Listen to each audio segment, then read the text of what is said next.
En primer lugar, felicitarlos por el programa, por la cobertura sobre la temática de salud mental, y también felicitarlos por el trayecto desde que comenzaron. Gracias. Y que lograron dar vuelta a la página. Nada fácil. Gracias. Sí, la llevamos, la estamos llevando y creo que en este tiempito hemos hecho bastante ruido, che, ¿eh? Sí. Hemos incomodado lo suficiente. Y ya, yo creo que ya ganaron, porque ya no hay marcha atrás. No. Es verdad. O sea, ese es el efecto que causa la opresión, ese es el efecto que causa cuando los dictadores buscan disciplinar a través de un poder residual, periférico, sin liderazgo central. Hace que sus oprimidos se reconviertan, crean mejores versiones, y termina siendo para el sistema después al mediano plazo ya un efecto no deseado. Y me quedo con esto de que el sistema oprima, fuerce, y esa era la temática de hoy también. Sí. ¿Qué pasa con el sistema judicial, donde una gestión, el Ejecutivo, en lo particular de la provincia del Chaco, presiona? Y esto no es una apreciación externa que podemos hacer nosotros, sino que los propios integrantes de la justicia, jueces, aclaran, muestran, declaran de que se sienten de esta manera por la gestión provincial actual. ¿Cuál es tu perspectiva de los hechos? Y recuerdo que en La Soledad, porque perdón que sea referencial, pero fui el primero que denunció la presión que se ejerce desde el Poder Ejecutivo a los jueces. En Soledad, en ese momento, con la cobertura de ustedes.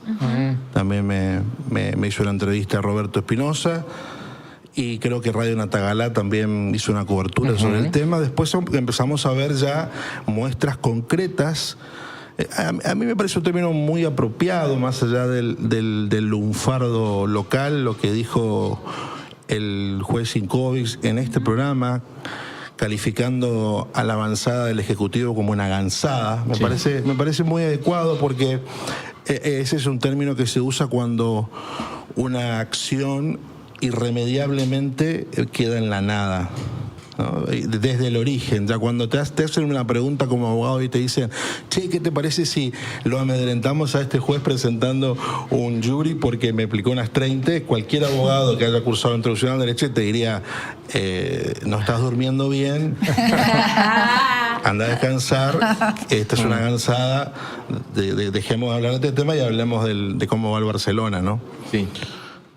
Pero hay que ver las consecuencias que tuvo eso en los jueces que tuvieron estos amedrentamientos. Es decir, Sinkovic y digo también Flores, ¿sacaron la misma cantidad de amparos en contra después de esto? Eso es una tarea de investigación quizás del periodismo. Porque si en ustedes no funcionó, ustedes se convirtieron en una mejor versión. En mí no va a funcionar nunca, porque estoy entrenado para que me presionen. Pero hay que ver si los jueces están entrenados para la presión. Sí, se entiende. Así que hay que analizar qué sentencias sacaron después Vos sabés que de la presión. Doc, ayer estuvo José Galassi acá y hablaba de que es increíble cómo en materia de salud, amparos que hacen justamente al cuidado de la salud de las personas, están siendo rechazados por la justicia. Y también la semana pasada también hablábamos con otro abogado que nos decía que en el caso de afiliados del INSEP, él ya tiene un 300% más de, están lidiando demandas contra el INSEP, pero que no todas están siendo favorables. Y esto tiene mucho que ver con lo que vos estás diciendo, justamente. Ahora, desde tu lugar, desde el lugar de aquellos que están administrando la justicia, porque tu lugar también es tratar de administrar la justicia, obviamente defendiendo a los justiciables, ¿qué se puede hacer? ¿Sobre qué tema? Y sobre cómo dar vuelta a esta página que está atravesando la justicia provincial. Bueno, la primera es la divulgación. Me dijiste que estuvo el doctor Galassi, ¿no? Sí. Que es del colegio. Exactamente. ¿Del consejo estuvo alguien? No. Y hizo referencia a la situación del Justamente Consejo. dijo la... Bueno, un tema para tenerlo en cuenta. Sí. La divulgación genera la transparencia de quienes están a favor y quienes están en contra de la República. La segunda acción sería la sensibilización de esta divulgación en la audiencia, de que entiendan de que el prejuicio no es para los abogados ni para los jueces, es para el ciudadano que quiere acceder a la justicia y no va a encontrar independencia en ese poder. O sea, la sensibilización, eso se pueden hacer jornadas, ¿no es cierto?, mostrando lo que serían métricas puntuales. Yo puedo mostrar los cambios que hubieron de criterios de sentencia desde el 23 hasta hoy. O sea, es totalmente tangible y cuantificable. Una tercera acción sería que estas instituciones, como por ejemplo el Colegio de Abogados, el Consejo supongo que representa también a los abogados, haga denuncias institucionales, activar a los fiscales. Hay un Ministerio Público totalmente dormido, entonces tendríamos que hacer denuncias también a nivel internacional. Hablaste de estadísticas, porque creo que me parece sumamente importante esto que señalás respecto a que no son los abogados, no son los jueces, los magistrados los que se ven afectados, sino justamente las personas. ¿Qué puedes destacar de esas estadísticas? ¿Hay algo, un dato que decís, wow, esto es increíble, cómo cambió? ¿Cuál sería? Y la respuesta de la justicia a partir del 1 de enero del 24 en adelante, no es que fue tangencialmente diferencial, fue diametralmente opuesta. O sea, no puedes contar con ninguno de los 4 juzgados laborales en Resistencia. La Cámara Contenciosa Administrativa está totalmente colapsada, a su vez está sesgada también. De la Cámara Civil tenés 4 salas. Los fallos son, en algunos son insólitos, y el Superior Tribunal de Justicia, con esos vaivenes de cuestiones que no se puede creer. Le voy a dar un ejemplo muy práctico.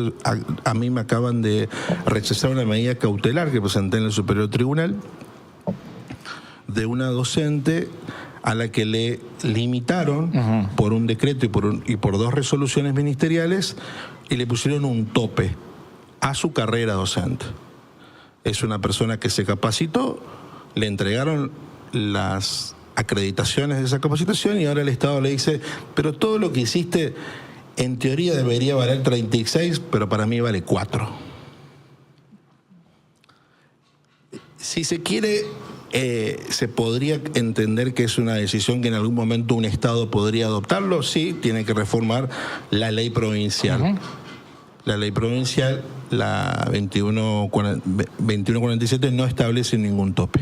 Sin embargo, sacan un decreto del 82 que sí fija un tope y después 2 resoluciones que la hacen a su vez retroactiva. Bueno, esto es lo más grave de este antecedente que voy a citar ahora. El Poder Ejecutivo dictó normas cuyo efecto comienza a regir 2 años para atrás. Si vos le das este caso a un estudiante de introducción al derecho de una facultad privada, y perdónenme, lo de las facultades privadas, ¿qué te va a decir? Y es inconstitucional. Las normas se crearon para que sus efectos sean desde la publicación del boletín oficial, de manual. Así nace el Estado de Derecho en Francia, cuando dejan de ser feudales y dicen no podemos ser más feudales porque los feudos nos dictan normas que nos hacen con efectos anteriores. Hay que ser una república, listo, y se crea el Estado de Derecho. Significa que si estamos volviendo a prácticas que hizo nacer el Estado de Derecho es porque estamos con prácticas anteriores a esta. Ergo, están instalando un feudo. Sí. ¿Se entiende? Que gobiernen 5 personas. Ahí voy con la siguiente pregunta, Doc. Mencionaste los juzgados civiles, laborales. ¿Y qué pasa con la Dirección Provincial de Trabajo acá? Porque sé que, y corríjame por favor si estoy equivocada, recuerdo que antes de la última intervención, porque es la intervención de la intervención lo que se está viviendo en esta dirección, me contaba un abogado laboralista, al cual consulté hace un par de meses, de que más allá de que también fue siempre un cargo público, un puesto político, que fue puesto a dedo, la persona anterior a la que está ahora era una persona que estaba a favor de los derechos de los trabajadores. Exacto, con una mirada crítica. Con una mirada crítica y que hacía valer lo que los trabajadores merecían cuando se iban a las conciliaciones, a las reuniones y demás. Hoy, ¿cómo está la dirección de trabajo en la provincia? Es un órgano que depende del Ejecutivo. Sí, claro. Por eso le pregunto. Del poder que está queriendo instalar el feudo. Sí, sí. Esto significa que hay un claro desmantelamiento del aparato estatal para controlar las relaciones laborales. Significa que aún con todo el esfuerzo de los operarios, del personal, de la dirección de trabajo, las evidencias del desfinanciamiento, de la quita de bonificaciones y de todo el armado para que esa área pierda robustez, es porque hay un desinterés del Ejecutivo Central en que la matriz del trabajo y de la protección a las personas que trabajan sea aniquilado. Hay una concepción feudal de quienes nos gobiernan. Ellos de verdad no creen en la protección de las personas que trabajan. No es que ellos tienen no es que están posando. Es más, le debe costar muchísimo hablar de normas que protejan a las personas que trabajan, porque nunca estuvieron consustanciados con esos temas. Y bueno, ¿qué pasó?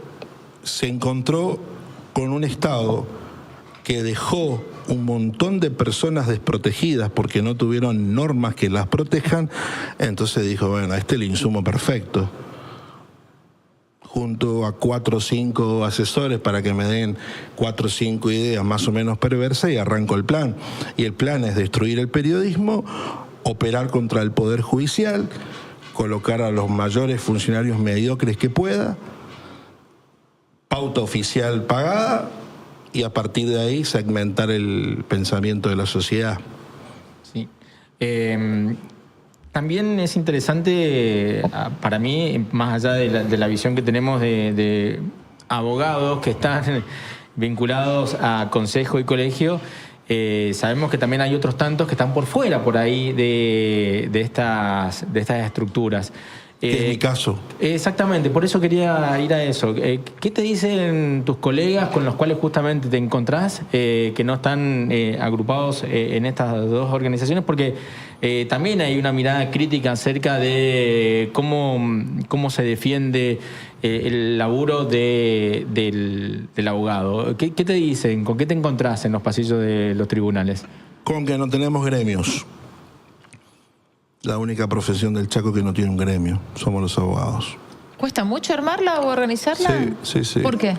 Porque para tener un gremio tenemos que tener una colegiación obligatoria, que después podemos definir si el Tribunal de Ética lo maneja el colegio o lo maneja el superior. Y una colegiación obligatoria que en algún momento estuvo de suerte de amenaza de ser ley y de presentada como un proyecto. Sí.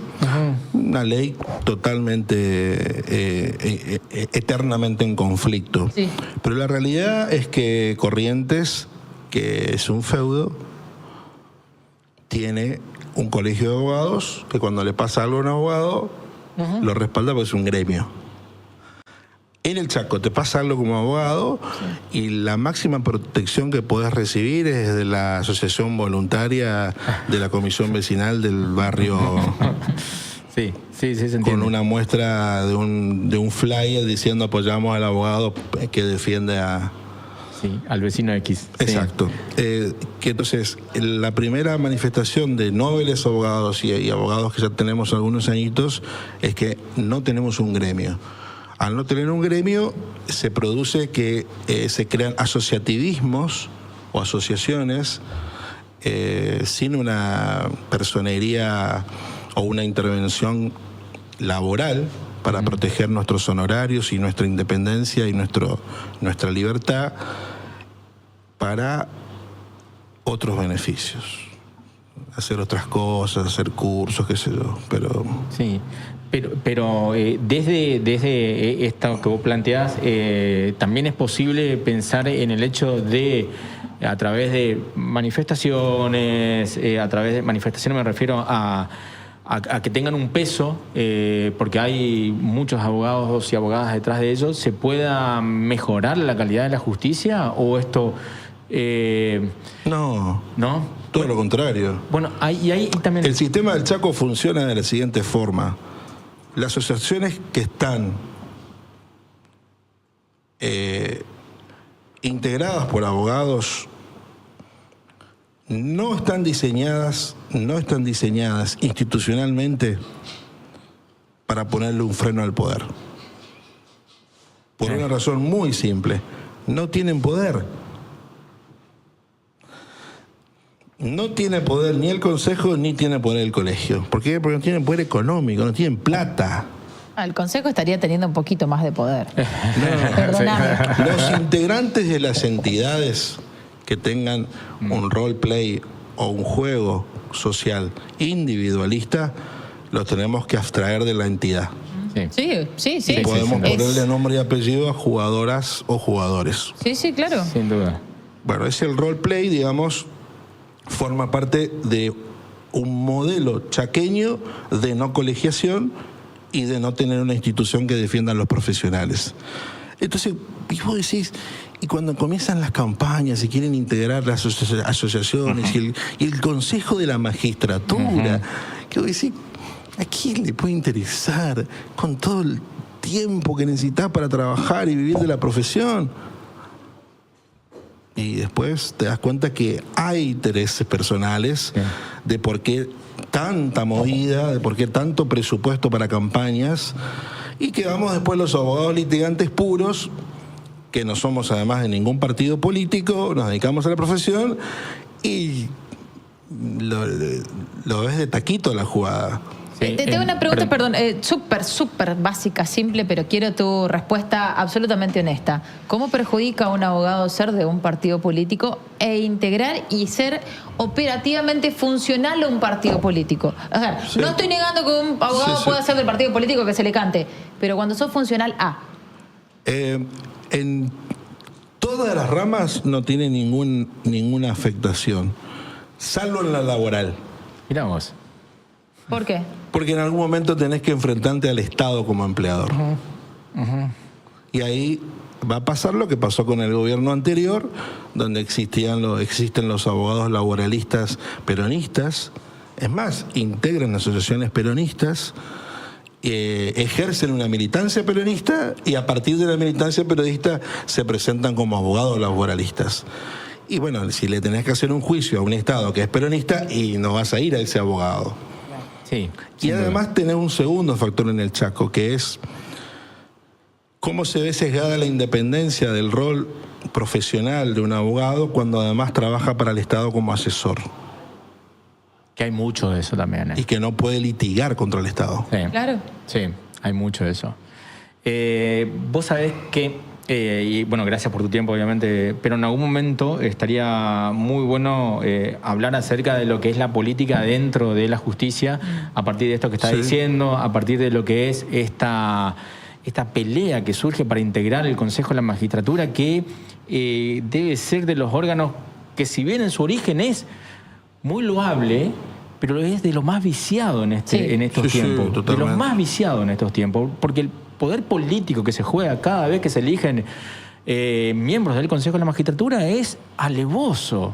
Alevoso. A mí me encantaría integrarlo, pero no me votaría nadie. Porque en las audiencias de oposición mostraría la sentencia de todos los jueces que se presenten y cada audiencia sería un escándalo. Entonces no serviría yo como un candidato de ninguna de las dos entidades. Sí, pero en algún momento hay que hablarlo. La verdad que en algún momento hay que hacerlo, las entidades se nutren de personas que tienen, digamos, un manejo, una cintura, como se dice. Sí. Yo no tengo esa virtud porque no puedo hacerlo, porque para mí es, o sea, el juez tiene que emitir un fallo conforme a derecho, y si no lo hace, o no sabe y hay que despedirlo, o es un corrupto. Sí, no hay otra opción. Sencillo, no hay muchas vueltas, es verdad.